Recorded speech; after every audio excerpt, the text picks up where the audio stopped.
Welcome back to my YouTube channel education is power. तो आज हम डिस्कस करेंगे कंप्यूटर से रिलेटेड कुछ इम्पोर्टेंट क्वेश्चन की जो बेसिक टू मीडियम लेवल के होंगे। तो चलिए शुरू करते हैं। तो हमारा फर्स्ट क्वेश्चन है, the term computer is derived from. जो वर्ड कंप्यूटर है वो कहाँ से लिया गया है? वो लिया गया है लैटिन लैंग्वेज से। कंप्यूट वर्ड है जो लैटिन से लिया गया है, जिसका मीनिंग होता है कैलकुलेशन करना। नेक्स्ट है, who is the inventor of difference engine. जो डिफरेंस इंजन है और एनालिटिकल इंजन है तो उसको इन्वेंट किया है चार्ल्स बेबेज ने। ऑप्शन बी इसका राइट आंसर होगा। Who is the father of computer. तो आप सभी जानते होंगे अच्छे से कौन है फादर ऑफ कंप्यूटर, तो वो है Charles Babbage. Who is the father of computer science. तो कंप्यूटर साइंस का फादर कौन है? तो कंप्यूटर साइंस का फादर है option A Alan Turing. Who is the father of personal computer, यानी कि पीसी जो होता है, पर्सनल कंप्यूटर का फादर कौन है? वो है option A Edward Robert. A CPU contents. तो सीपीयू में हमें क्या क्या मिलता है? सीपीयू में हमें मिलता है कंट्रोल यूनिट और अर्थमेटिक लॉजिक यूनिट। तो ऑप्शन सी इसका राइट आंसर होगा। विच of the following controls the process of interaction between the user and the operating system. तो वो क्या होता है जो यूज़र और ऑपरेटिंग सिस्टम के बीच में जो इंटरेक्ट करता है वो होता है user interface. The first computers were programmed using.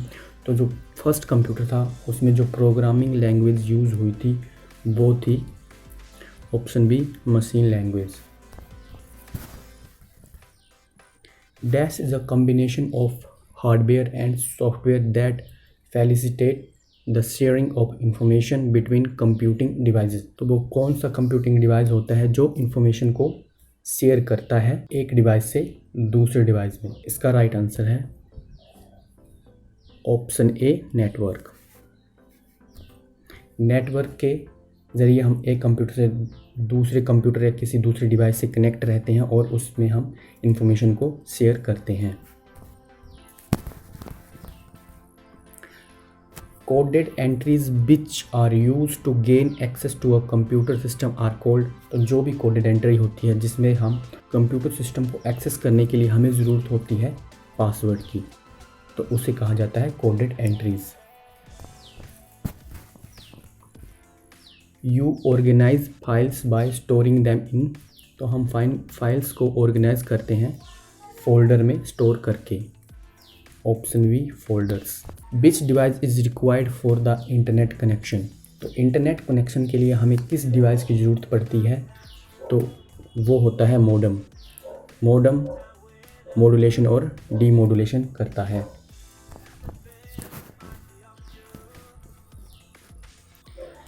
What is a light pen. तो लाइट पेन क्या है?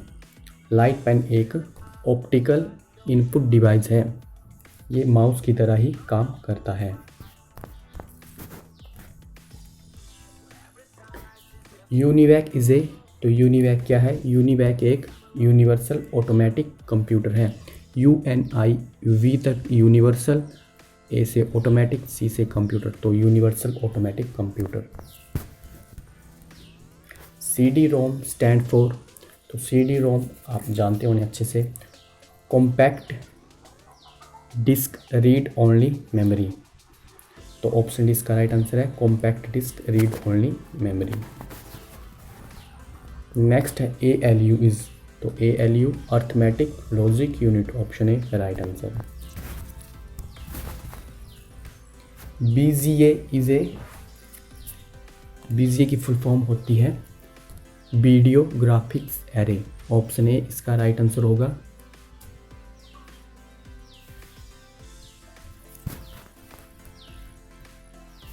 IBM 1401 is a. IBM 1401 जो था वो सेकंड जनरेशन कंप्यूटर था। इसी के साथ IBM 701 और 650 जो थे वो फर्स्ट जनरेशन के कंप्यूटर थे और इसी के साथ एनियाक, एडवैक, यूनिवैक जो थे वो फर्स्ट जनरेशन के कंप्यूटर हैं। IBM 1401 जो है वो सेकंड जनरेशन का कंप्यूटर है। तो नेक्स्ट है MSI स्टैंड फॉर। तो MSI स्टैंड करता है मीडियम स्केल इंटीग्रेटेड सर्किट या फिर मीडियम स्केल इंटीग्रेशन सर्किट भी होता है। ऑप्शन ए इसका राइट आंसर होगा। The capacity of 3.5 inch floppy disk. तो जो 3.5 इंच की फ्लॉपी डिस्क होती है उसकी कैपेसिटी होती है 1.44 MB। MB में ध्यान रखना, MB में होती है 1.44 MB मेगाबाइट में। WAN stand for WAN। तो wide area network. Option B इसका राइट आंसर है। MICR stand for. तो MICR स्टैंड करता है MICR स्टैंड करता है magnetic ink character reader. Reader की जगह पर रिकॉग्नाइजेशन भी हो सकता है। तो ये बात ध्यान रखना, मैग्नेटिक इंक करैक्टर रिकॉग्नाइजेशन।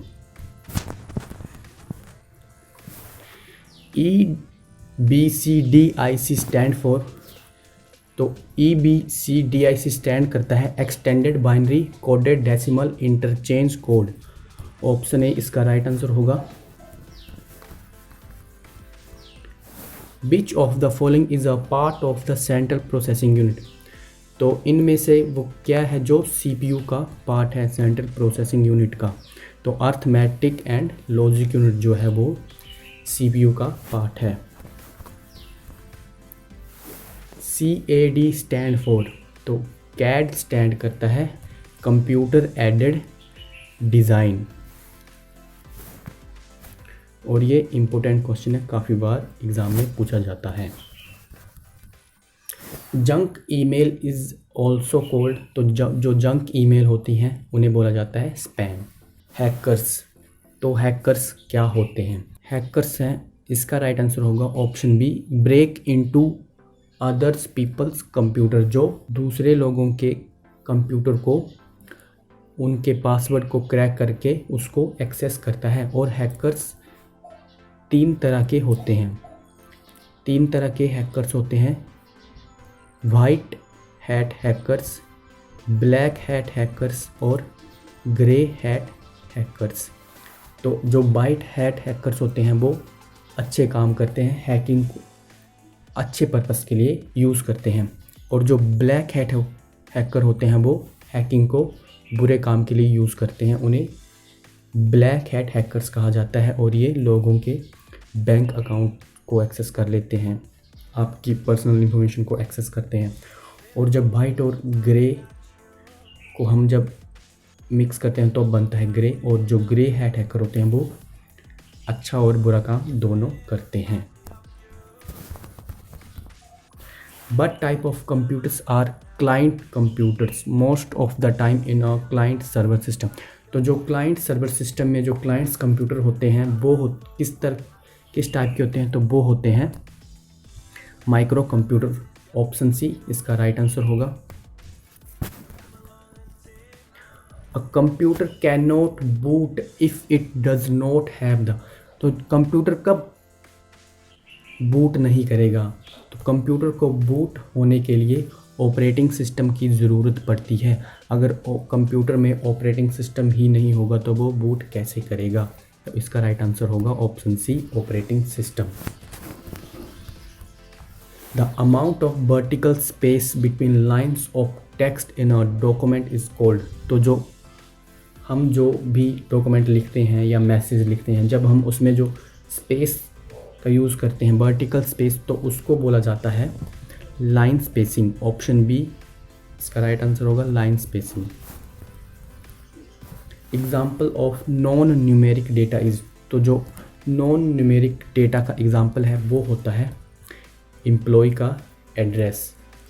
ये क्वेश्चन काफ़ी बार पूछा जाता है, लेकिन आजकल तो एड्रेस में भी न्यूमेरिक का यूज़ होता है, पर most of the time employ address ही नॉन न्यूमेरिक डेटा का एग्जाम्पल माना जाता है। First page of website is term as, तो जो वेबसाइट का फर्स्ट पेज होता है उसे बोला जाता है home page. Option A right answer.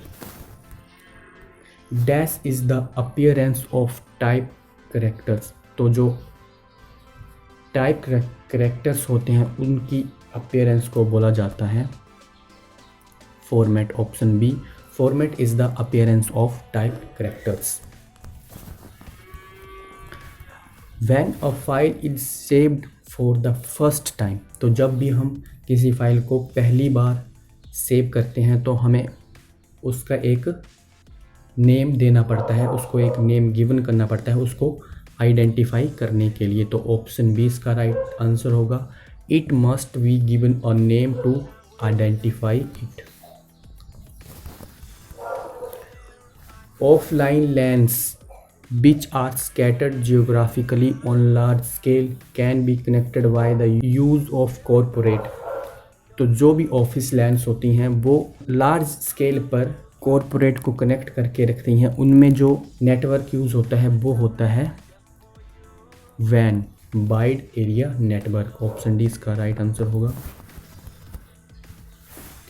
Where are data and program stored when the processor use them, तो जब प्रोसेसर प्रोग्राम और डेटा को यूज़ करता है तो वो कहाँ पे स्टोर होता है जाकर, तो वो होता है मेन मेमोरी में स्टोर होता है। Dash represent raw facts where as dash is data made meaningful, तो जो डेटा होता है वो रिप्रेजेंट करता है रो फैक्ट्स को। डेटा को याद रखना, डेटा रिप्रेजेंट करेगा रो फैक्ट्स को। और where information is made data made meaningful, तो इंफॉर्मेशन क्या होती है, मीनिंगफुल डेटा होता है। तो ऑप्शन बी इसका राइट आंसर होगा, डेटा और information. What do you call the programs that are used to find out possible fault and their causes, तो वो कौन सा प्रोग्राम होता है जो आपके सिस्टम में फॉल्ट को फाइंड करता है और उसके कारण को फाइंड करता है कि वो किस तरह से आपके कंप्यूटर में या सिस्टम में आ रहा है, तो उसको कहा जाता है option C diagnostic software. Diagnostic software आपके सिस्टम में पॉसिबल फॉल्ट्स को फाइंड आउट करता है। Which programming language are classified as low level language, तो इनमें से असेंबली लैंग्वेज जो है वो एक लो लेवल लैंग्वेज है। बाकी COBOL, BASIC, FORTRAN, Prolog, C plus plus, Java, Python, ये सभी हाई लेवल लैंग्वेजेस हैं।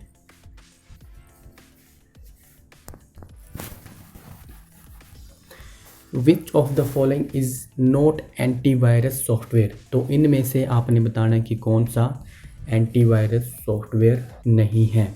तो इस क्वेश्चन का आप कमेंट करके बताएंगे इनमें से कौन सा एंटीवायरस सॉफ्टवेयर नहीं है। इसका आंसर मैं आपको नेक्स्ट वीडियो में बताऊंगा। नेक्स्ट क्वेश्चन है what does DMA stand for, तो DMA स्टैंड करता है डायरेक्ट मेमोरी एक्सेस के लिए। डायरेक्ट मेमोरी एक्सेस के लिए। आई होप आपको क्वेश्चन पसंद आए होंगे। वीडियो को ज़्यादा से ज़्यादा अपने दोस्तों के साथ शेयर करें, चैनल को सब्सक्राइब कर लें। मिलते हैं इसकी नेक्स्ट वीडियो में, तब तक के लिए धन्यवाद।